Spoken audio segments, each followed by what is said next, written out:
Une tempête de neige s'annonce. Parfait pour une course. Allons-y, mes loyaux soldats.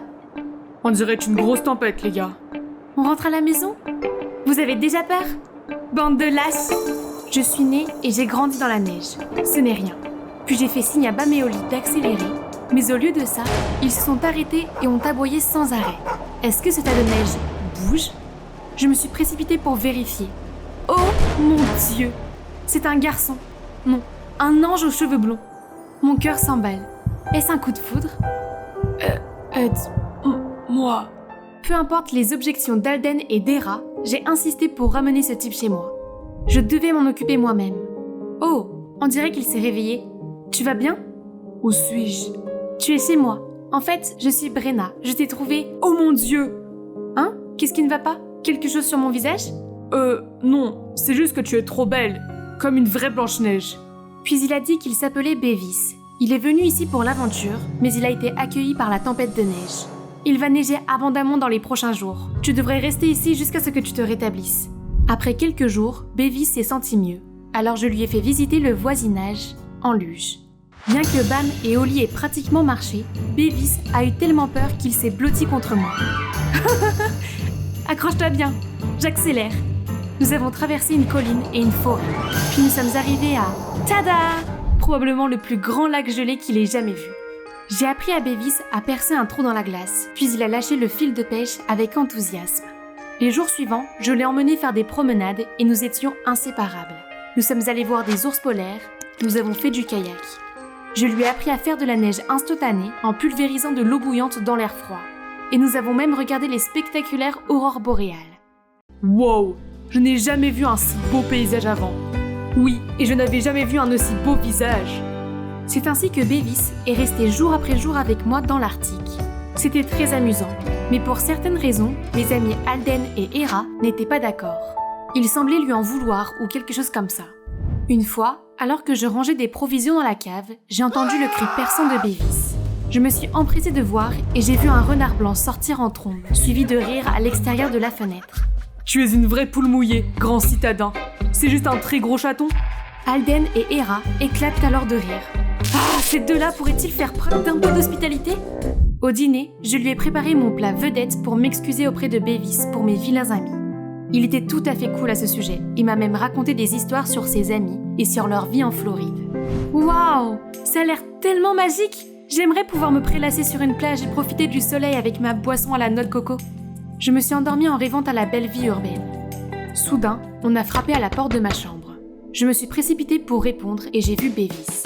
Hé Brenna, tu peux m'emmener aux toilettes? Il fait trop sombre dehors, et ce renard pourrait revenir.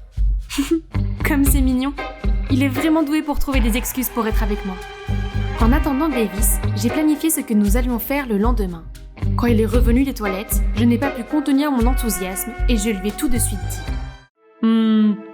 Je vais mieux maintenant. Il est peut-être temps pour moi de rentrer à la maison. Hein? Pourquoi si soudainement? Je suis désolée, mais je n'en peux vraiment plus. Non, comment mon premier amour a-t-il pu se terminer aussi vite? Il n'a même pas commencé? Brenna, c'est si dur pour moi de vivre ici. Je ne veux pas faire bouillir de la glace pour une tasse d'eau, ou aller aux toilettes dans le froid glacial. C'est fatigant de ne pouvoir se déplacer qu'en traîneau. Mais même si on avait une voiture, il n'y a nulle part où aller dans cet endroit lugubre. J'ai enduré tout cela pendant tout ce temps, parce que je n'ai pas pu te quitter. Je crois que je suis amoureux de toi. Bevis, Et si tu venais en ville avec moi, pour que nous puissions rester ensemble? Il s'est avéré que nous avions tous les deux des sentiments l'un pour l'autre. Mais à cause de cela, il a dû souffrir en silence. Quel gentil garçon! Et c'est vrai, il n'était pas fait pour ce climat rude.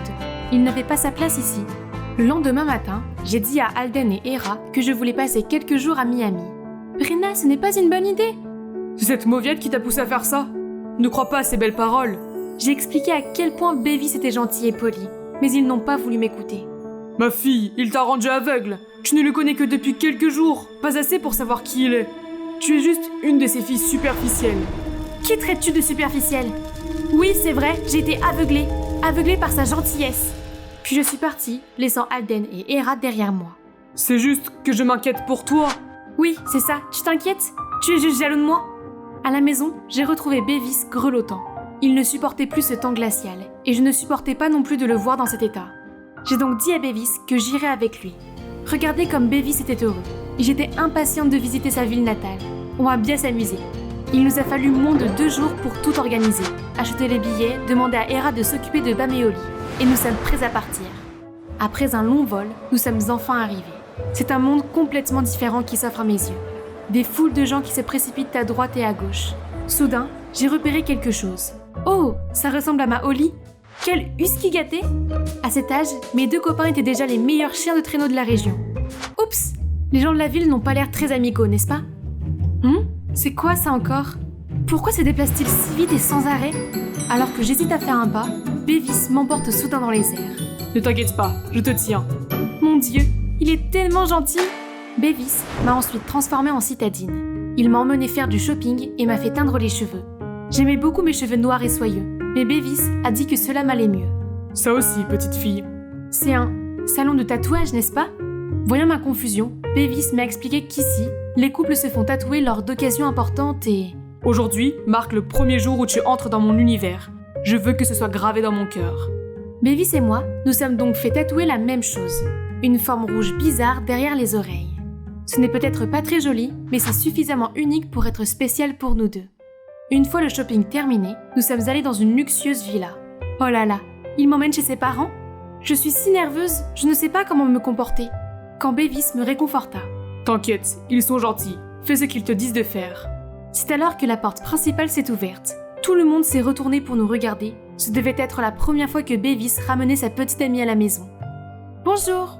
Bonjour tout le monde, Soudain, un homme s'est approché et m'a soulevé le menton. Très ressemblant, mais... Mais ceci, mais cela, regarde sa tache de naissance. C'est Demi? Dieu merci! Notre fille bien-aimée est revenue. J'étais encore en train de tout assimiler quand tout le monde s'est précipité pour me serrer dans ses bras. Je me suis tournée vers Bevis, mais où est-il? Qu'est-ce qui se passe? J'ai essayé d'expliquer que j'étais Brenna, née dans l'Arctique, que mes parents étaient décédés et que c'était la première fois que je quittais ma ville natale. Mais en vain. Ma précieuse fille, Bevis nous a tout raconté. Tu es tombée dans la forêt et as donc une perte de mémoire temporaire. Repose-toi pour l'instant, d'accord? Oh, où est Bevis alors? Je dois lui demander quelque chose. Ne t'inquiète pas, ton sauveur sera bien récompensé. Tu le verras demain. Tout s'est passé si vite que je suis complètement perdue. Mais je ne peux rien faire de plus que d'attendre demain. Je suis sûre que Bevis va élucider ce malentendu. Lorsque j'ai aperçu Bevis, je me suis immédiatement déchargée sur lui. Chut, écoute-moi d'abord. Il s'est avéré que Bevis travaillait ici pour la famille Hatchley. Il a accompagné leur fille Demi lors d'un voyage à la montagne, mais elle s'est enfuie. Madame Hatchley était furieuse et s'est servie de sa mère malade pour l'obliger à retrouver Demi. C'est pourquoi elle a pris le risque de sortir dans la tempête de neige où nous nous sommes rencontrés. Mais pourquoi moi? Je n'ai rien à voir avec Demi? Demi et toi ressemblez à des jumelles. Quand je t'ai vue, je n'en croyais pas mes yeux. J'ai fait tout ça parce que j'étais inquiet pour ma mère. J'espère que tu me pardonneras et que tu nous aideras. Je retrouverai bientôt Demi. Alors, tu te servais seulement de moi? Non, je suis vraiment amoureux de toi. Je ne voulais pas m'éloigner de toi et tu mérites une bien meilleure vie ici, avec moi. Mais... Attends juste que je retrouve Demi. Nous nous enfuirons et nous vivrons heureux ensemble. Pauvre Bevis, il n'a vraiment pas de chance. Si j'étais lui, je pense que je ferais la même chose. J'ai donc vécu en tant que Demi, à contre-cœur. Heureusement, ce n'était pas trop difficile, car ses parents pensaient que j'avais perdu la mémoire. Un jour, j'ai reçu un message d'Alden. Je me suis souvenu que j'avais été absente de la maison pendant près d'1 mois. Je me demande si je manque à Bam et Oli. Dire que je n'avais pas le mal du pays serait un mensonge. Mais il est hors de question que je parle à Alden. J'ai donc appelé Hera pour lui demander de m'aider à retrouver Demi. Cela faisait déjà quelques jours, mais ni Hera ni Bevis n'avaient entendu parler de Demi.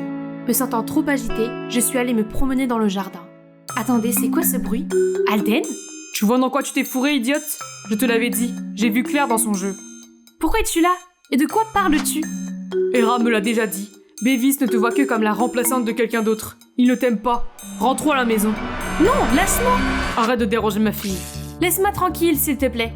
Tu ne fais qu'empirer les choses. Il y a tout ici et c'est bien mieux qu'un trou perdu au milieu de nulle part. Vis là-bas autant que tu veux. Ne m'entraîne pas dans ta chute.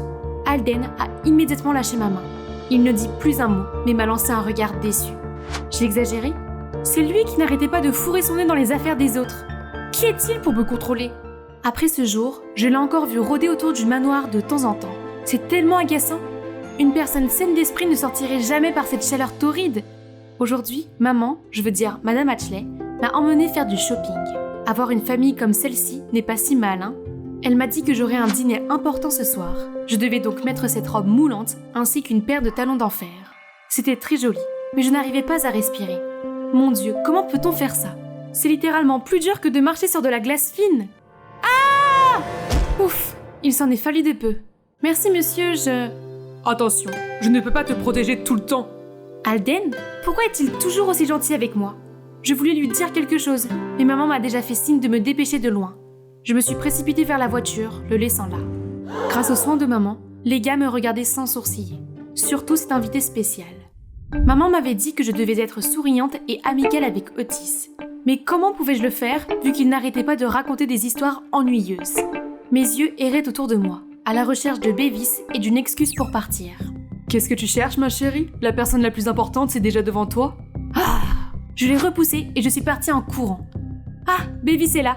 On devrait sortir de cet endroit ennuyeux. Oh, Madame Ashley est là aussi? Quoi? C'est tout? J'ai mis ma vie en danger juste pour la retrouver et vous la ramener. Ne me prends pas pour une idiote. Je ne suis que sa belle-mère, mais je sais que cette fille n'est pas d'Amy. Je t'ai laissé tranquille parce qu'elle lui ressemblait. Tu n'es pas en position d'exiger. Mais n'a-t-elle pas fait craquer Otis aussi? N'est-ce pas tout ce qui vous intéresse? Alors donnez-moi mon argent. J'ai dû me remuer les méninges pour convaincre cette fille de venir ici. Cela veut dire que ta mère malade n'existe pas non plus, n'est-ce pas? Oh ma chérie, tu as tout entendu. Et si c'était vrai? Tu n'auras pas un centime. Je vais dévoiler ton plan. Où vas-tu, ma chérie? C'est l'heure d'aller au lit? Mon téléphone a été confisqué et je suis enfermée dans cette pièce depuis 3 jours. Il voulait que je cède et que je sorte avec Otis. Mais pas question. J'ai essayé par tous les moyens de m'échapper, mais je finissais toujours par me faire prendre. Un matin, j'ai été réveillée par les aboiements des chiens. Agacée, je suis allée sur le balcon et j'ai vu Alden et bam! Alden m'a fait signe de rester calme, m'a fait voler un avion en papier et est parti rapidement. Voyons voir. Très bien, si c'est ce qu'il veut, finissons-en une fois pour toutes. J'ai accepté de sortir avec Otis comme l'exigeaient les Ashley. J'ai même choisi ma propre tenue, je me suis maquillée et j'ai porté une jolie coiffure. Monsieur et Madame Ashley étaient très contents. Ils n'ont pas pu cacher leur joie et se sont même postés à la porte pour accueillir Otis. À l'arrivée de sa super voiture, Otis, le gars chic, est sorti quand Alden a fait signe à Bam de lui foncer dessus et de le faire fuir. Pendant ce temps, les Ashley appelaient la sécurité. J'allais partir au milieu du chaos, mais... Ne t'avise pas de t'enfuir. Ah! Holly a surgi de nulle part et a fait tomber Bevis à genoux. Holly a ensuite mordu son pantalon et l'a traîné partout. Bon travail, bébé. C'est alors qu'une voiture s'est arrêtée devant nous et qu'une fille en est sortie qui me ressemblait parfaitement. Oh, ce doit être Demi? Qui es-tu? Pourquoi ressembles-tu à ma fille? Quel genre de père es-tu pour ne pas reconnaître ton propre enfant? C'est pour cela que je me suis enfuie de la maison. Après cela, Demi a dévoilé à ma place le plan diabolique de sa belle-mère et de Bevis. Le père de Demi s'est excusé auprès de sa fille et a admis qu'il avait toujours été pris par son travail et qu'il n'avait pas remarqué le plan de sa femme. Disparaissez de ma vue et n'envisagez même pas d'apporter un centime avec vous. Puis Alden m'a fait monter dans la voiture et sur le siège du conducteur se trouvait Hera. Merci Hera. Juste moi? Alden a fait la plupart. Je regarde timidement Alden. Merci et... je suis désolée. Ce n'est pas grave, nous sommes amis. Je prendrai soin de toi à tout prix. En tout cas, j'espère que tu as retenu la leçon, Brenna. Tout ce qui brille n'est pas de l'or. Alden a raison. Cette belle ville est glamour, mais je n'y ai pas ma place. J'appartiens au vent et à la neige, à la terre d'hiver que j'appelle ma maison. Il est temps de rentrer. Le voyage vers la ville était comme un rêve. Mais laissons tout cela derrière nous, car je suis occupée à faire la course avec Alden. Comme prévu, il est toujours aussi lent qu'une tortue. Salut, c'est pour toi. Pour moi? Quelle est l'occasion? Le jour où nous cesserons d'être amis. Brenna, que dirais-tu si nous devenions plus que des amis?